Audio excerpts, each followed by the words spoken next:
The Loess Plateau is the cradle of Chinese civilization. At 640,000 square kilometers, the area is approximately the size of France.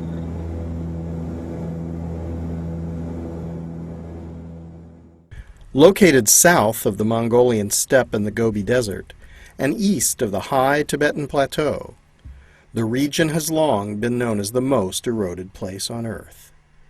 Its main feature, giant gullies winding through the exposed soil. 这个咱们这儿这个环境呢比较恶劣，水土流失是相当严重的，你像咱们看到这些地方，这都是水势加重的倾斜它上边这些沟沟叉叉，你看全是切割的，其支离破碎沟壑纵横。When we came to this place in the Loess Plateau the first time, we were all really shocked. We thought, oh my God, well, how can ever anybody try to rehabilitate an area that is so huge and so fundamentally destroyed ecologically? What has happened here is that originally you had a complete vegetation cover with a fully intact hydrocycle. All the rainfall that fell down stayed where it was initially. It slowly infiltrated into the ground, was absorbed by the root system, went into the groundwater, and eventually drained into the Yellow River over a long period of time, hundreds of days, between a rainfall event and by the time the water ended up in the Yellow River. As the vegetation cover was removed gradually, the runoff increased dramatically every century, every decade, to the point where now when it rains, 95% of the water immediately is lost to the environment where it's coming down. Immediately it runs off in a gully, takes a lot of the topsoil with it, and ends up in the Yellow River. So you have a situation where literally 95% of the water is gone. And this is the reason why this area is so dry, why the rainfall has been decreased, why the vegetation cover can hardly be sustained right now, because everything is so dried up.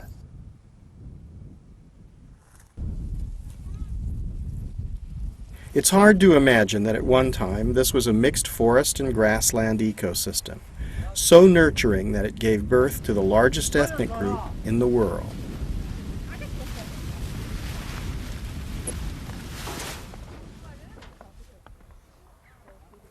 Now, through new understanding and their own hard work, the people of the Loess Plateau are exploring a path toward a sustainable future that provides an opportunity for even the poorest people to escape from subsistence farming and leaves future generations with the hope of intact ecosystems.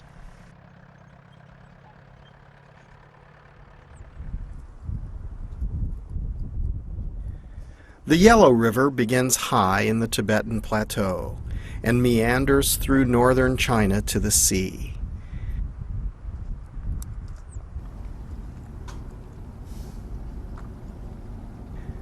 The river is also known as the Mother River because along its banks the Chinese civilization developed. In this place, there is evidence of humans and their ancestors for 1.5 million years. Settled agriculture began here around 10,000 years ago, perhaps second only to Mesopotamia. As the early Chinese dynasties grew in power and sophistication, they needed more and more resources.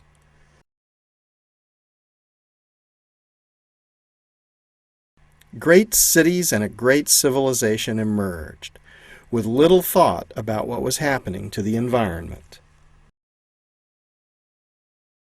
As has happened in so many places, the initial impacts were caused by tree cutting, and eventually the forests were gone. Without trees, the people tried planting crops on steep slopes. And finally, they free-ranged ever more goats and sheep, until the area was almost completely denuded.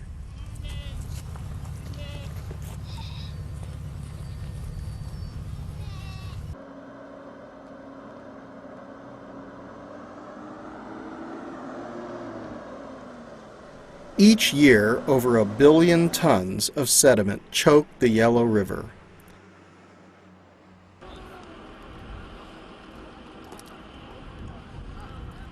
It can almost seem comical, but it's not funny.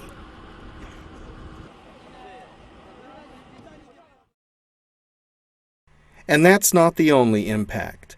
Dust storms originating in the Loess Plateau affect the entire of Northeast Asia and beyond.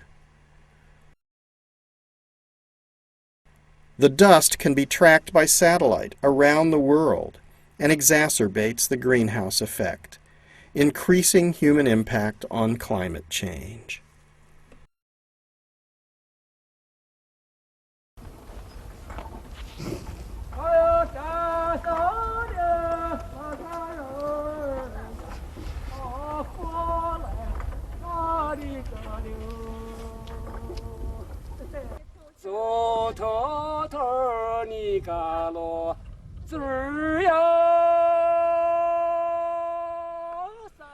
In 1995, when this documentation project began, we found a fundamentally degraded ecosystem.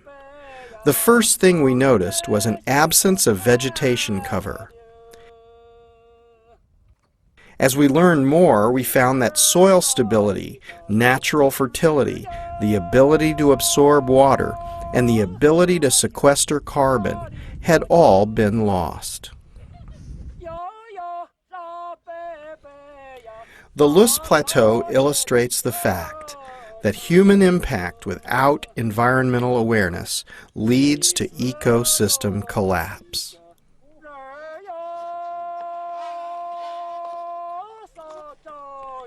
The disrupted ecosystem meant that for generations the people endured floods in the rainy season, followed by drought for the rest of the year, and often famine.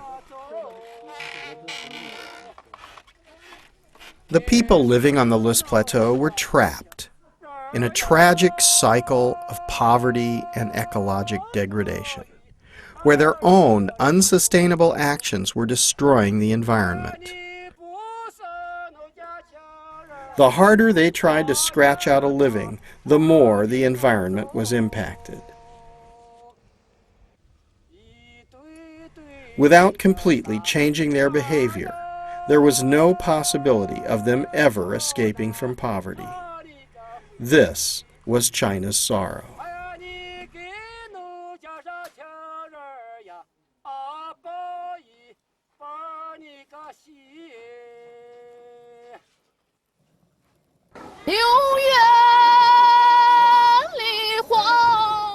Armed with a new understanding of the importance of intact ecosystems, and supported by the Chinese government and international development agencies, this generation is being asked to reverse a trend that has developed over thousands of years of unsustainable agricultural practices. While this may seem to be an almost impossible task, the evidence of the past